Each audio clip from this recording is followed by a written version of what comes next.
اللہ وکفا الحمد للہ وکفا وسلام علی عبادہ الذین اصطفى اما بعد۔ پچھلے چند دنوں سے باطنی امراض پر گفتگو چل رہی ہے اور مشائخ نے یہ فرمایا کہ جو سالک معمولات کی پابندی کرتا ہے،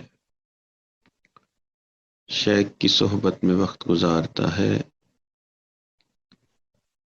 اللہ تعالیٰ اسے باطنی بیماریوں سے نجات عطا فرماتے ہیں۔ تو اللہ والوں کی اصل نشانی یہ ہے کہ ان کے اندر باطنی بیماریاں نہیں ہوتی۔ تو اس کا یہ مطلب نہیں کہ ظاہری بیماریاں یا ظاہری گناہ خوب کرتا ہے اور باطنی بیماریاں نہیں ہوتی۔ جس کی باطنی بیماریاں ختم ہو جائیں گی وہ ظاہری گناہوں پر بھی جرأت نہیں کرے گا۔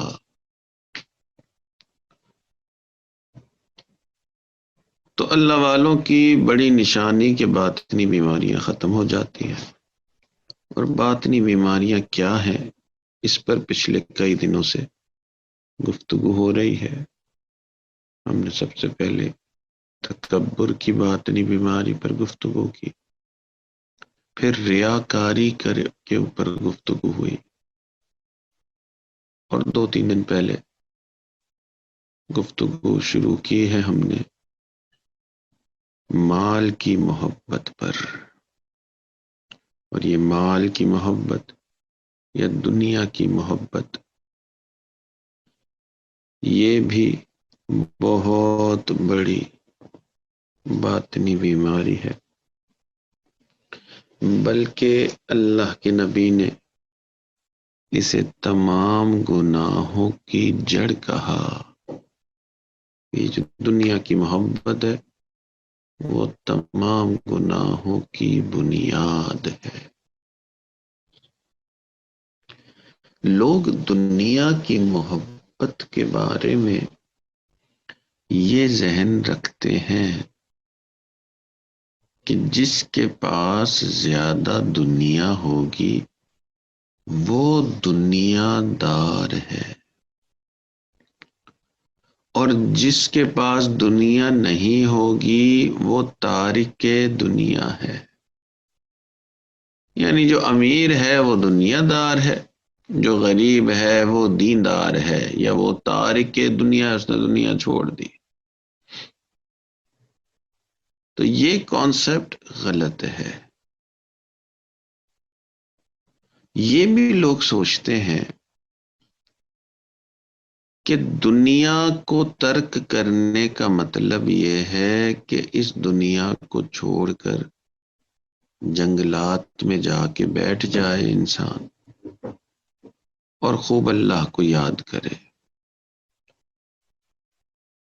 تو تارک دنیا کئی مرتبہ ہمارے ذہن میں وہ ہوتا ہے جو دنیا کو چھوڑ کے الگ بیٹھا ہے۔ یعنی اگر کوئی بندہ نوکری کر رہا ہے، جاب کر رہا ہے، کاروبار کر رہا ہے، یا جس کے بیوی بچے ہیں، یا وہ کوئی اور شعبے میں لگا ہوا ہے، تو ہمارے ذہن میں یہ آتا ہے کہ یہ اللہ والا نہیں ہے، یہ تارک دنیا نہیں ہے، یہ دیندار انسان نہیں ہے، یہ دنیا میں پھنسا ہوا ہے۔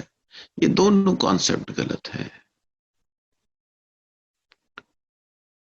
کہ دنیا دار وہ ہے جس کے پاس دنیا زیادہ ہو، یا دنیا دار وہ ہے جو دنیا کے کاموں میں ملوث ہے۔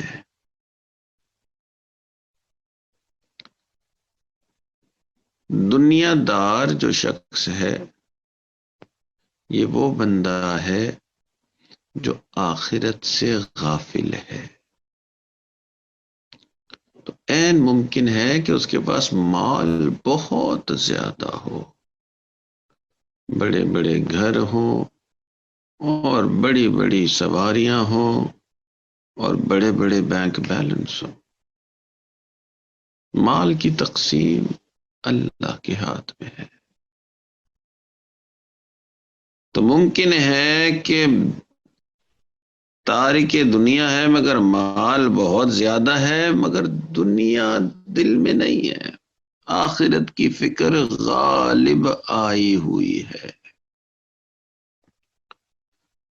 تو جس پر آخرت کی فکر زیادہ ہے، جو اپنے ذہن میں آخرت کو زیادہ سوچتا ہے،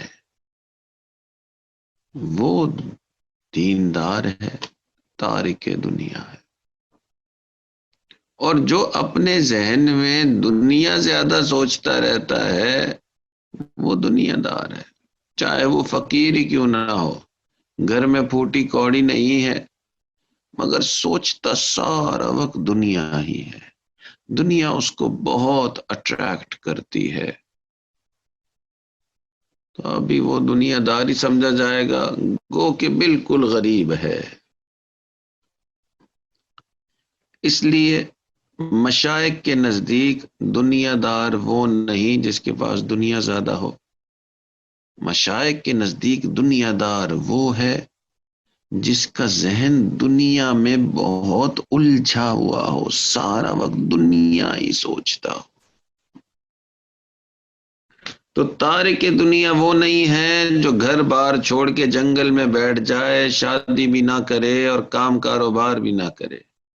تارک دنیا وہ ہے جس کا دل دنیا میں الجھا ہوا نہ ہو، اپنے دل میں وہ آخرت کو، اللہ کو زیادہ یاد کرتا ہو، وہ تارک دنیا ہے۔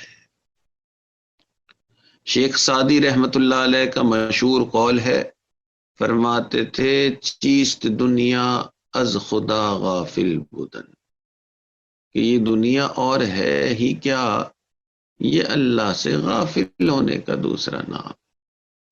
تو ہو سکتا ہے کہ دنیا کے بہترین اور مشہور ترین شہر میں آپ ویکیشن کرنے گئے ہیں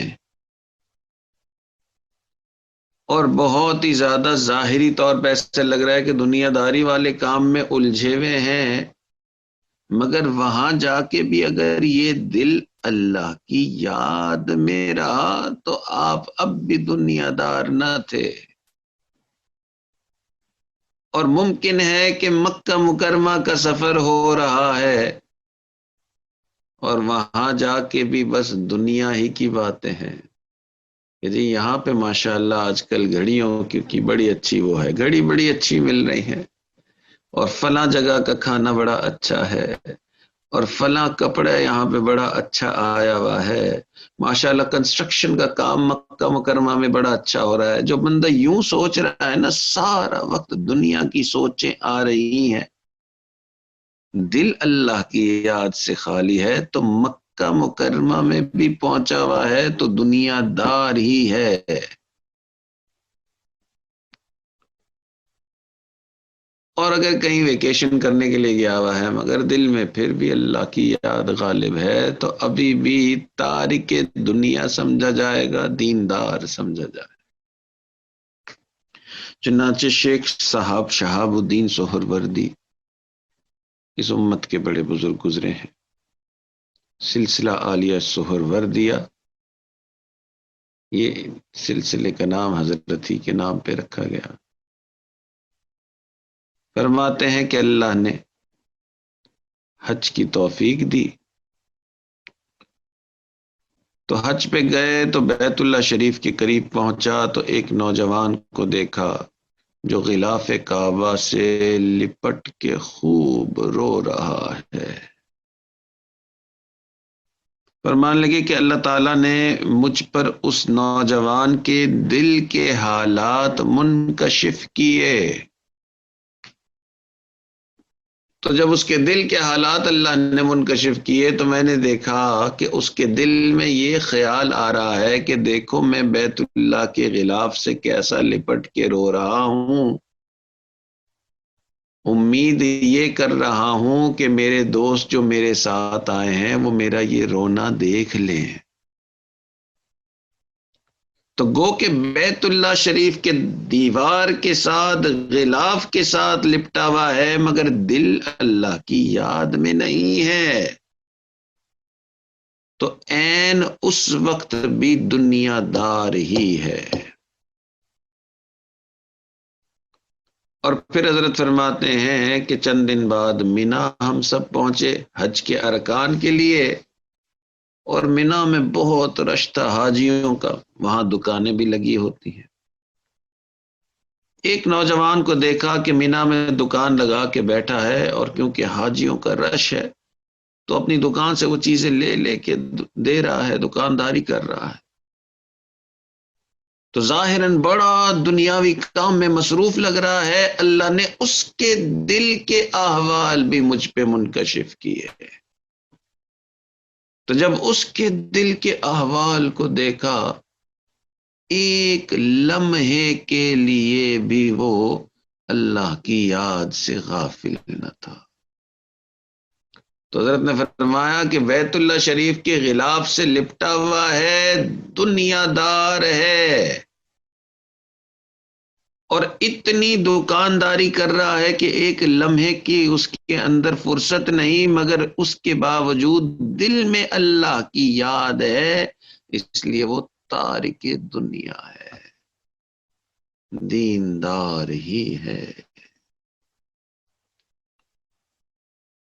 تو تارک دنیا وہ نہیں جس کے پاس دنیا بہت زیادہ ہے، تارک دنیا وہ ہے جس کے دل میں اللہ کی یاد ہے، اور دنیا دار وہ ہے جس کا دل دنیا میں گرفتار ہے۔ تو یہ نہیں کہ جی جو مسجد میں آ گیا وہ دیندار، جو مسجد سے باہر ہے وہ دنیا دار، نہ، جس کے دل میں اللہ ہے وہ دیندار، جس کے دل میں اللہ نہیں، جس کے دل میں آخرت نہیں، وہ دنیا دار، چاہے مسجد ہی میں کیوں نہ بیٹھا ہو۔ تو چیست دنیا از خدا غافل بدن، کہ دنیا کیا ہے؟ اللہ سے غافل ہونے کا نام ہے۔ اس لیے امام ربانی حضرت مجدد ثانی رحمۃ اللہ علیہ نے اپنے مکتوبات میں درجنوں مرتبہ ایک ہدایت کی کہ اس دل کو دنیا میں گرفتار ہونے سے بچائیں۔ یہ جو ہم ایزیلی ہر کانورزیشن کے اندر، ہر چیز کے اندر اپنے دل کو، اپنے ذہن کو الجھا لیتے ہیں، اللہ کے راستے پہ چلنے والا اتنی آسانی سے اپنے دل کو ہر چیز کے اندر نہیں الجھاتا، اس کا دل اللہ کی یاد میں الجھا ہوا ہوتا ہے۔ تو جو واقعتاً تارک دنیا ہوگا، اس کی نشانی یہ نہیں ہے کہ اس کے پاس دنیا نہیں ہوگی، اس کی نشانی یہ ہے اس کا دل جو ہے وہ دنیا سے اچاٹ ہو گیا ہوگا، اس کے دل میں آخرت ہی کی فکر ہوگی، اس کا دل جو ہے وہ اللہ کی یاد سے لبریز ہوگا۔ اسی لیے ہمارے سلسلہ علیہ نقشبندیہ کے ایک بزرگ گزرے ہیں، حضرت خواجہ عبید اللہ احرار رحمۃ اللہ علیہ، بڑے اللہ والے تھے۔ اس زمانے میں ایک بڑے عالم ملا جامی رحمۃ اللہ علیہ، انہوں نے ان کے بارے میں سنا کہ جی خواجہ عبید اللہ احرار اس وقت بہت بڑے بزرگ سمجھے جاتے ہیں، بڑی مخلوق کا ان کی طرف رجوع ہے، تو یہ بڑے عالم تھے۔ انہوں نے کہا میں حضرت کی خدمت میں حاضر ہوتا ہوں اور وہاں جا کے دیکھتا ہوں، اور اگر پسند آئیں گے تو میں حضرت سے بیعت کروں گا۔ حضرت کی خانقاہ پہ پہنچے تو ذہن میں یہی تھا کہ جو اللہ والے ہوتے ہیں یہ تو تارک دنیا ہوتے ہیں، دنیا انہوں نے ترک کی بھی ہوتی ہے، اور ان کے ذہن میں بھی یہی تھا کہ جنہوں نے دنیا ترک کی بھی ہوگی ان کے پاس دنیا نظر نہیں آتی ہوگی، یعنی غربت ہوگی، یہ ذہن میں لے کے گئے. حضرت کی خانقاہ پہ پہنچے تو حیران ہی ہو گئے کہ خانقاہ تھوڑی تھا، محل نما خانقاہ تھی، اور مال پیسے کی اتنی ریل پیل، اور ایسا خوبصورت سا حضرت کا گھر تھا، اتنے نوکر اور خادم، اور ایسی زبردست قسم کی سواریاں. اور یہ جو زمانے میں سواریاں تو گھوڑے اور اونٹ وغیرہ ہوتے تھے، ان سواریوں کو باندھنے کے لیے جو میخیں تھی وہ بھی سونے اور چاندی کی تھی. ملا جامی رحمت اللہ علیہ نے کہا کہ یہ کیسے اللہ والے، اتنی دنیا ان کے پاس، اتنا مال و دولت والے تو دنیا دار ہوتے ہیں، اللہ والے کہاں ہوتے ہیں؟ تو بس اچانک انہوں نے فارسی میں مصرع کہا، نہ مردستاں کہ دنیا دوست دارد.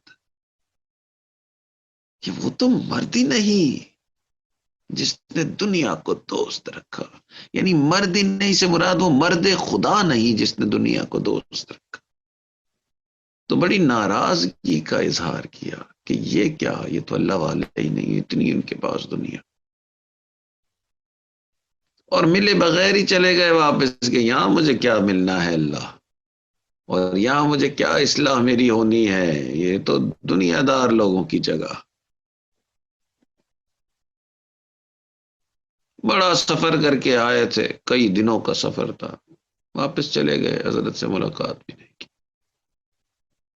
راستے میں منزل پہ کہیں پہنچے، رات کا وقت ہو گیا تھا، آرام کیا پوری رات.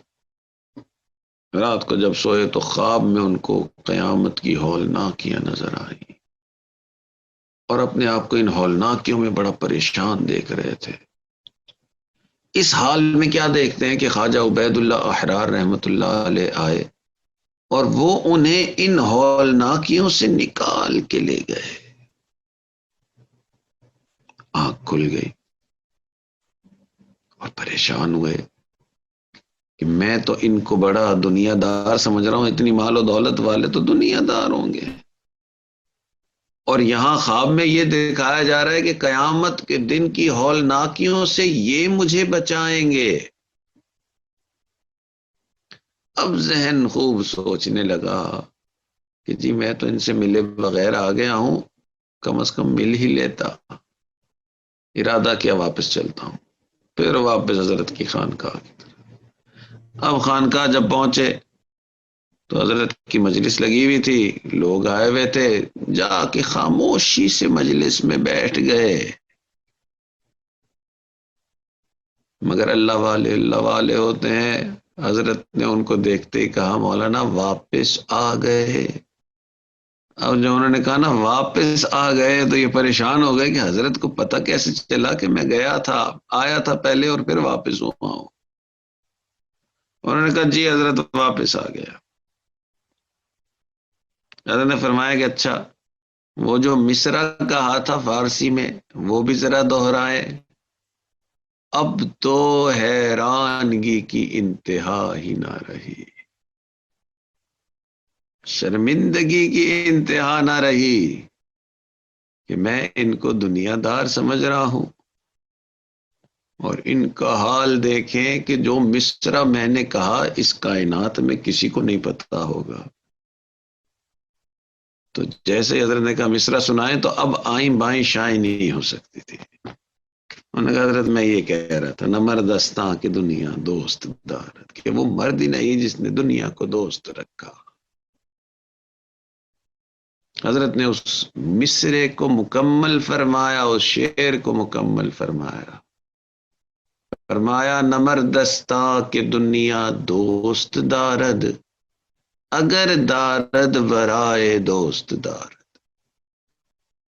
کہ واقعی وہ مرد ہی نہیں جس نے دنیا کو دوست رکھا، مگر دوست رکھا بھی تو اس دوست کے لیے، اللہ کے لیے اس دنیا کو دوست رکھا. تو جس نے اللہ کے لیے دنیا اپنے ارد گرد جمع کر لی، وہ ایسا نہیں کہ وہ اللہ والے نہیں. اللہ والا وہ ہے جس کے دل میں اللہ کی یاد ہو، جس کے ارد گرد دنیا ہو یا دنیا نہ ہو، اس سے کوئی سروکار نہیں۔ تو اصل کام سالک کا یہ ہے کہ وہ اپنے دل کو منائے کہ میں نے اس دل میں صرف اللہ کو یاد رکھنا ہے۔ تو پھر تارک کے دنیا ہے، چاہے دنیا کا سب سے امیر ترین شخص ہی کیوں نہ ہو۔